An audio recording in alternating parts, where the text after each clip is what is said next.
Hi everyone and welcome, and today we will be discussing about how to export Shopify products. Now before we start, make sure you click the link below to get the best Shopify free trial and start your business with some exclusive bonuses.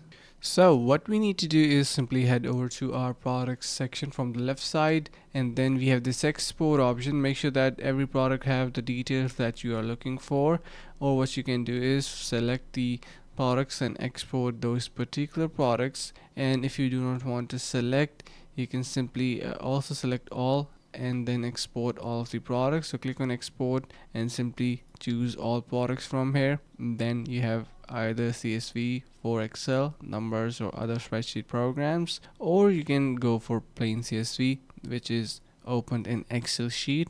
Everything is organized nicely and looks pretty decent. So that's how you can easily export Shopify products. And hope this video was helpful. Finally, make sure to click the link in the description below to take advantage of our exclusive Shopify free trial to start your business right away.